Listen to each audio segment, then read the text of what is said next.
Je vais vous présenter un compétiteur de moins de 15 ans du tennis club de Houille. Bonjour, je m'appelle Arthur Ferrand, j'ai 12 ans et demi. Je pratique le tennis depuis 7 ans. Je fais de la compétition, mon classement est 34. Je ne pratique qu'un seul sport en dehors du tennis, c'est le basket à l'école. Quelles sont tes attentes un petit peu au tennis? Essayer de toujours m'améliorer. Sur sa première balle de service et en situation tactique, Arthur ne cherche pas à faire mal à son adversaire, assure sa balle à plus de 70% dans le terrain et attend la bonne occasion pour pouvoir éventuellement monter au filet, car il le fait à plus de 50% des occasions avant la troisième frappe.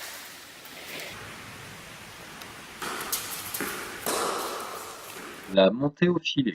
Le joueur A engage une balle courte, B cherche à frapper la balle et monter au filet. Sur ce plan tactique, Arthur a du mal à faire mal à son adversaire.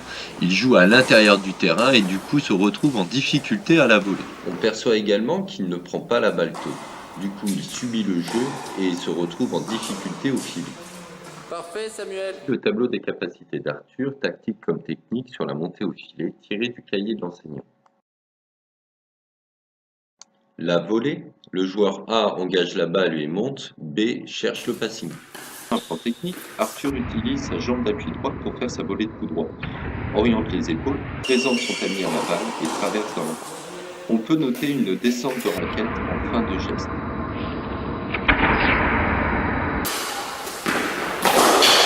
Et voici le tableau des capacités d'Arthur sur la volée, tiré du cahier de l'enseignant, avec les points forts et les points améliorés. Passons au smash, avec A engage la balle et monte au filet, B cherche à le lober. On a du mal à percevoir les qualités de réaction d'Arthur dans la situation d'observation, car il s'attend déjà à avoir un smash. Nous pouvons tout d'abord observer les bonnes qualités d'Arthur sur la montée des bras et la mise de profil. Malgré tout, on peut regretter une descente de raquette trop basse et trop loin du corps pour une accélération optimum. Et voici le tableau des capacités d'Arthur sur le smash technique inspiré du cahier de l'enseignant. Je vous présente maintenant ma programmation découpée en 3 cycles. Cycle 1, jeu au filet. Cycle 2, service retour. Cycle 3, jeu de fond de cours. Les objectifs tactiques du premier cycle au jeu au filet vont être de reconnaître une situation favorable, de pouvoir neutraliser les angles pour trouver les espaces libres. Sur un plan technique, nous allons travailler sur le maintien du buste droit à la frappe, d'une poussée des jambes et d'un passage par une extension complète du corps. Maintenant à l'évolution des séances, avec tout d'abord quelques échauffements.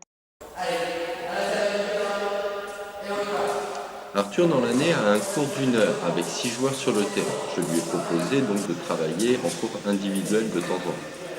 Les joueurs de compétition, je démarre souvent par des petits jeux dans les carrés de service, avec différents thèmes adaptés à chaque séance. De manière à me permettre à dynamiser encore une fois le déplacement d'Arthur, je lui fais un travail de déplacement avant-arrière au milieu du cours de manière à pouvoir le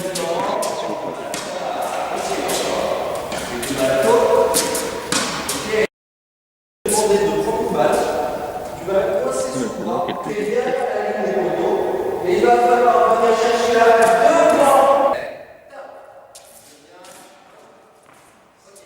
objectif technique est d'arriver à stabiliser le bras d'Arthur vers l'avant et qu'il y ait une poussée des temps. Arthur n'est pas tout de suite en réussite. Je n'hésite pas à l'encourager.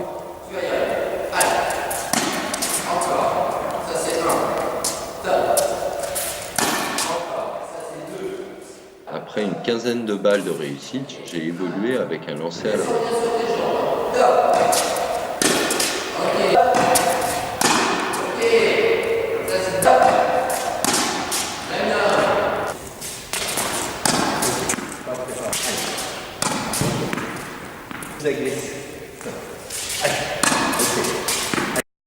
Allez, tu es prêt? Afin de modifier le placement d'Arthur sous la balle au smash, je lui demande de rattraper la balle de la main gauche. Mon enchaînement de balles est très rapide entre la volée basse et le smash, de manière à le faire travailler dans la réactivité. Ensuite, j'ai évolué sur un envoi à la raquette, de manière à respecter la logique du jeu.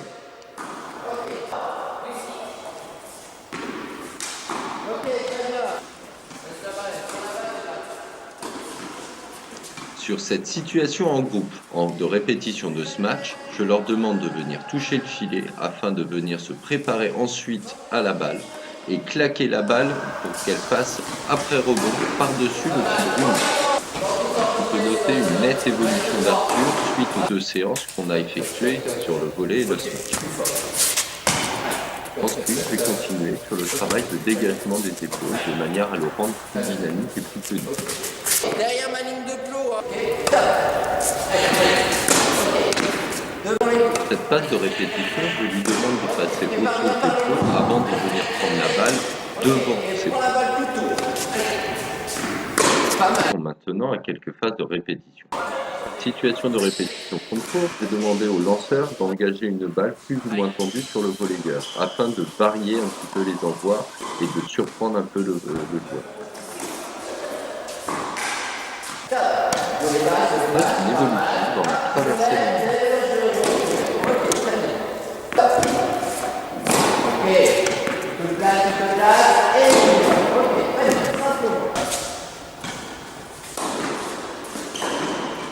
J'ai également fait répéter des matchs avec des enchaînements rapides afin de faciliter la mémoire.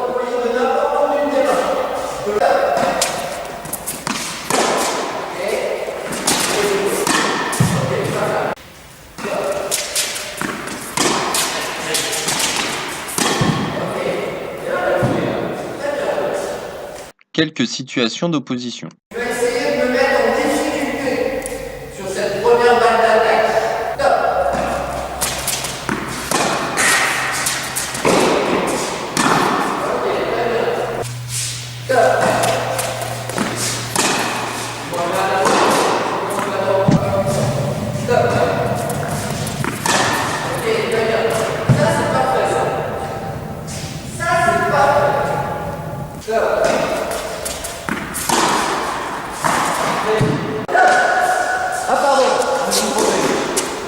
Allez, go! 1, 2, 3, 4. Allez, go! 1, 2, 3. Lâche-moi, ça tourne. Allez, go! 1, 2, 3. Pas de poing, ça tourne.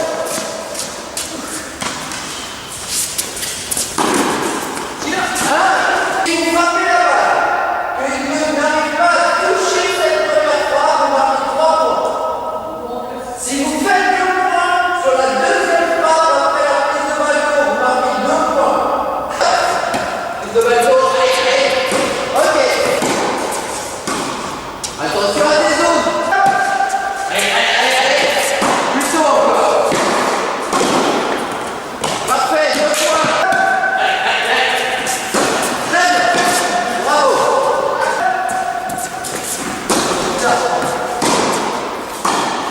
2 points.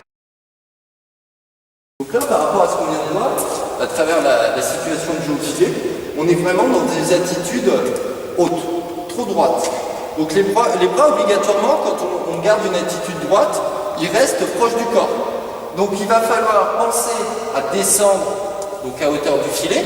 Les bras ne peuvent pas arrêter à hauteur du ventre, les bras ils vont monter et ma tête de raquette va bien rester loin devant, en hauteur de ma ligne de visée qui est mon regard. D'accord?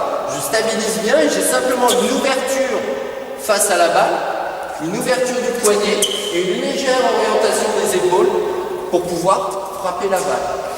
Les appuis, c'est des appuis fuyants. On ne marque pas la volée.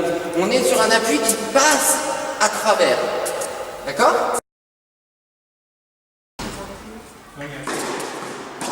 Nous avons effectué un match d'entraînement où le partenaire était plus âgé et mieux classé. Sa frappe était plus lourde et Arthur a du mal à imposer son jeu. Trouve quelques solutions malgré tout. Il faut coller les genoux, il faut se la main. C'est bon?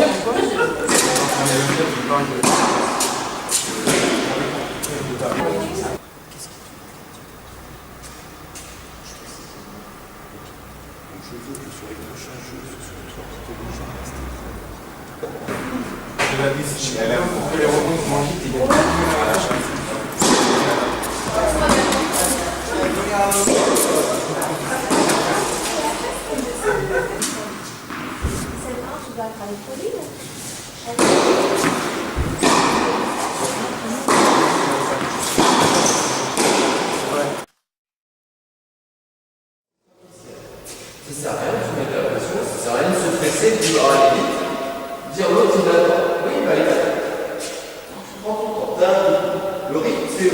du serveur, tu as besoin d'aller chercher une balle, tu vas chercher ta balle.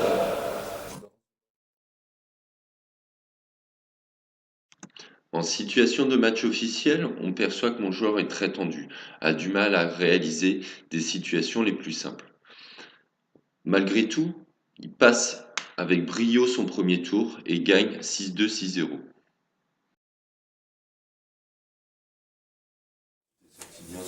Sur quoi comme situation aujourd'hui? J'ai eu l'impression de bien jouer. Ouais, t'as pas bien joué. T'as bien joué à cause de quoi, toi? Bah, je sais pas en fait. Non, mais J'étais un peu stressée. D'accord. Ça faisait longtemps, le dernier match, ça faisait combien de temps? Ça faisait 6 mois, 1 an? 6 mois. Donc c'est sûr. Et en période de tournoi, enfin, moi c'est mon avis, le fait d'enchaîner 2-3 tournois à la suite On prend l'habitude. permet de se sentir mieux. Et puis l'émotion, la gestion un petit peu de l'angoisse, du stress, te permettra de bien jouer, à condition de la rendre positive. Voilà, on ne peut pas jouer sans stress. C'est comme si tu mettais un ballon sans pression. Bah, le ballon il s'écrase, il est ras du sol. Bah, ras du sol, on ne peut rien faire. Donc il faut de la pression et il faut que cette pression soit motivée par des éléments positifs.